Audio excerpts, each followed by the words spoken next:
In Humankind, have you ever found yourself pondering, which medieval culture should I choose? I mean, you've got the English, the Byzantines, the Aztecs, the Mongols. It's an era of faith, of lots of money, and of many, many mounted units. Let's go through a tier list of sorts as I provide some gameplay of me choosing my medieval culture and cover off all 10 of them and decide what's best and what's not.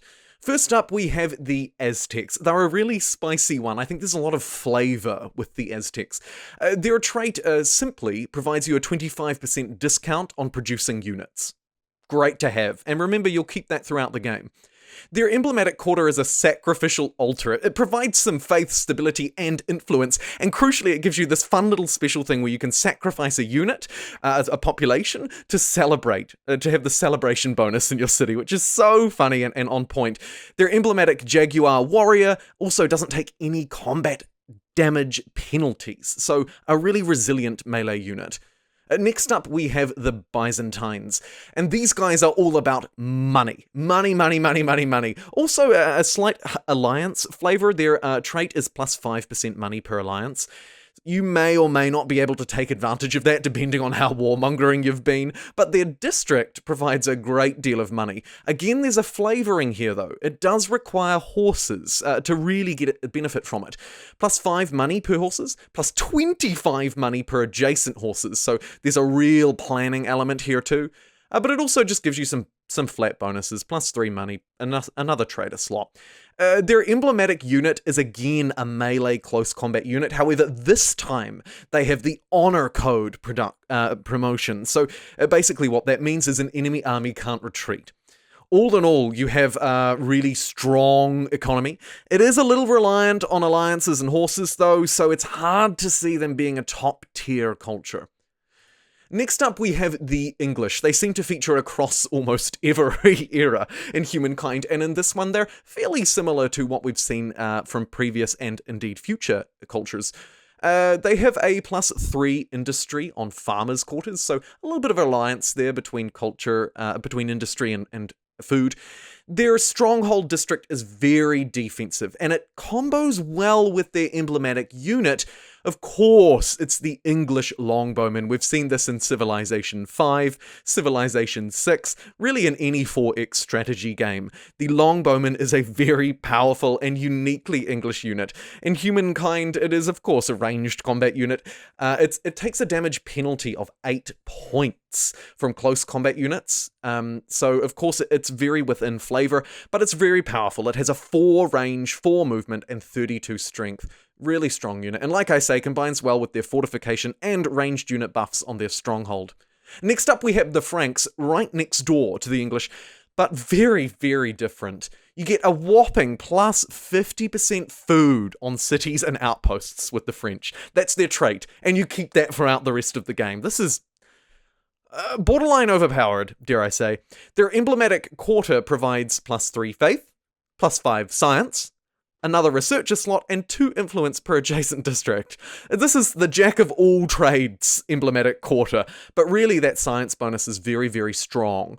Their emblematic unit is a heavy cavalry unit, so plus 3 combat bonus when charging, if attacking non-adjacent enemies, and actually a plus 6 bonus when charging. So all in all, it's pretty easy to see that the Franks are an incredibly powerful culture.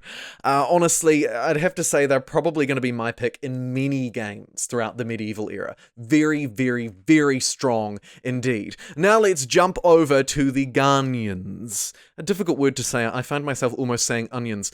But don't put them off. That you receive plus 5 money as their life of luxury trait per number of accesses to luxury resources. What on earth does that mean? Well, basically, each access you have to a luxury resource, I believe unique, but don't quote me on that, citation needed, you get plus 5 money. It combos well with their emblematic quarter. It's the luxuries market. You can see a theme coming through here. Lots of dollars, dollars, dollars, dollars. Plus 3 money per number of trade routes. Plus 4, flat bonus to money. Plus 3 money per adjacent maker's quarter. Another slot, all at the cost, of course, of that standard minus 10 stability. Basically, money, money, money, money, money, money, money. If you need money, choose the Ghanaians. Their emblematic unit is, again, another cavalry unit. It's a close combat one. It's particularly good at hunting down ranged units, and it does receive a bonus combat strength when fighting other mounted units. Next up, we have the one that I chose in this gameplay. It's the Khmer. Why did I choose them? I chose them for their bonuses of production, which is industry, and food. Also, their mounted unit, but I'll get to that in a minute.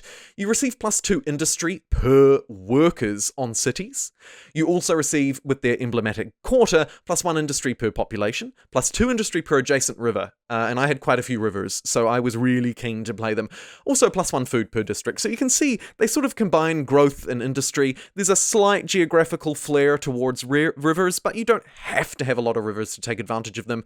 Their emblematic unit is a gunner, which is really cool. It's one of the only gunners within the era. Of course, it's shooting a crossbow, but it is what it is.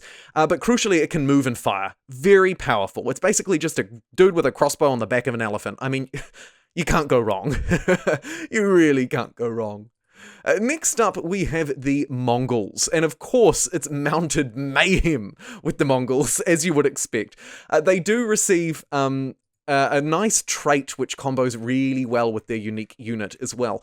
Their trait is 100% ransack bonuses on armies, so pillaging will do really well. Combo that with their Mongol horde. This is their nomadic unit.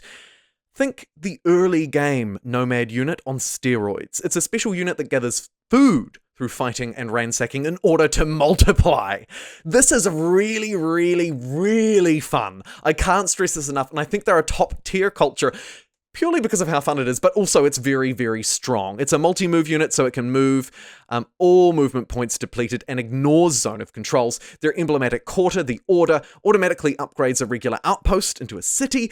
It can build the emblematic unit of any culture, and it can't be attached to city. So it's a unique one. It's quite different. I'd recommend you explore them and play them yourself, but I just love the Mongol horde. Next up, we have the Norsemen. These guys are perhaps a very low tier one, but we'll see. Reason why I say that is because they're heavily tied to the oceans, and oceans in 4X strategy games tend to not be as good. However, if you are playing an ocean game, you should definitely choose them. +5 food per adjacent coastal water, the same for lakes, an additional markers, farmer's slot, and +50 money for ransacking empires. Combos well, of course, with their emblematic unit. It's the Lang Skip, not to be confused with a long ship. It's a naval transport unit. It ignores penalties of deep sea water, so you'll be able to travel much easier. And it also has a ranged attack. Overall, like I say, the Nords, the Norsemen, they are very heavily tied to the ocean, to coastal tiles, to lakes. If you can combo it well with their trait, which provides +3 naval movement speed and +2 combat strength for naval units, you could set yourself up for a very strong naval game. Next up, we have the Teutons. The Teutons are a really interesting one. They combine money and science with faith. So if you don't already have a strong faith game, you may or may not be able to play very well with them.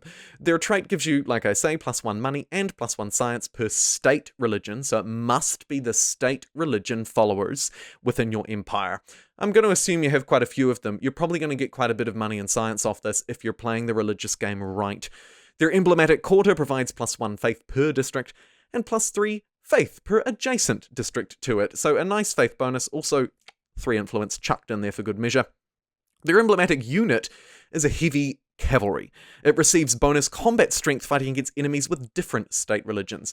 This is the really core religious culture, the religious civ to play as in Humankind.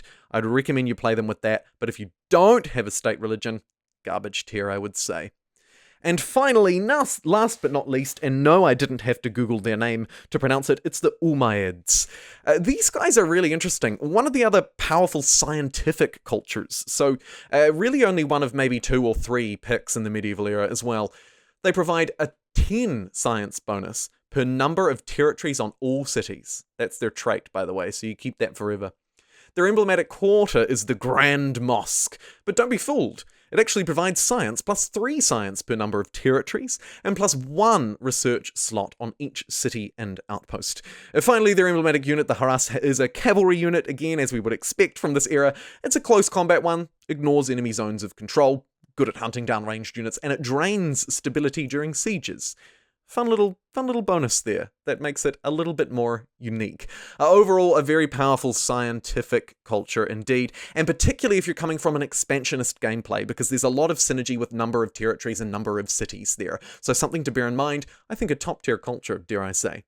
Thank you very much for watching this Humankind overview of the medieval cultures. If you did enjoy it, why not subscribe and stick around? And take care. I'll see you next time.